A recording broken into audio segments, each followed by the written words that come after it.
A recent survey asked Americans for their view of the most important problems facing our country.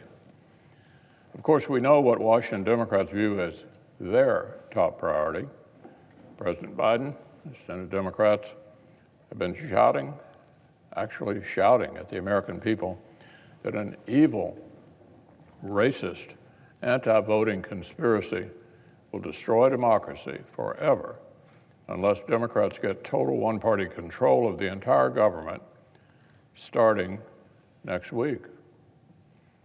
But are the American people buying any of it? Is this what working families want prioritized? So let's take a look.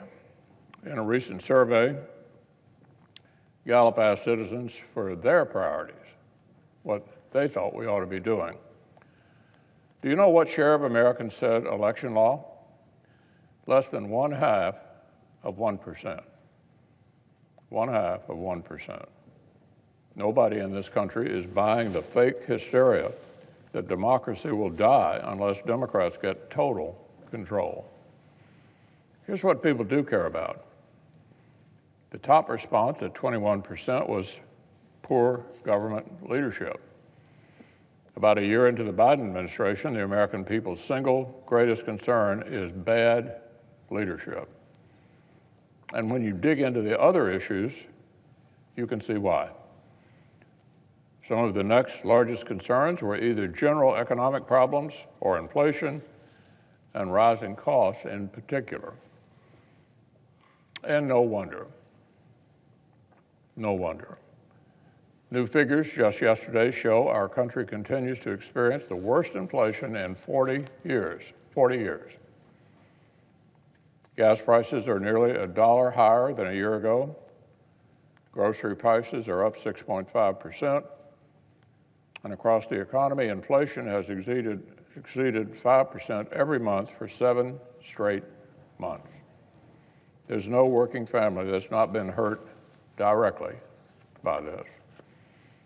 Another huge chunk of Americans said their chief worry is the coronavirus. Certainly no surprise there. A year into the administration that promised it would shut down the virus. Well, what do we have? Record-setting new cases, shortages of testing, shortages of important treatments in part because the Biden administration's decisions. We have reports of multiple states potentially limiting or excluding patients from life-saving treatments on the basis, believe it or not, of their ethnicity.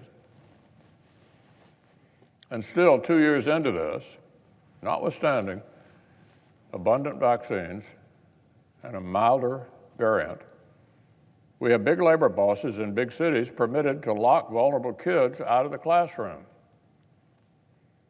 Oh, and when kids are in the classroom, the Department of Education and the Department of Justice try to persecute concerned parents who dare ask what their kids are learning. So, Madam President, these are just a few examples of real problems. These are the kinds of places where the American people need this dramatically unpopular administration to entirely refocus.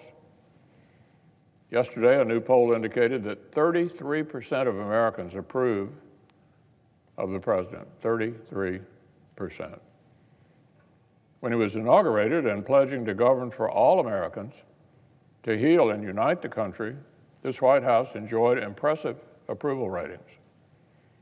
But as the far left has been handed the reins, the support has cratered. Now, there's a path forward for my Democratic colleagues to respond to the country they have so badly disappointed. But it isn't to try to break the Senate and rewrite election laws. It's to actually start tackling the issues that American families need tackled.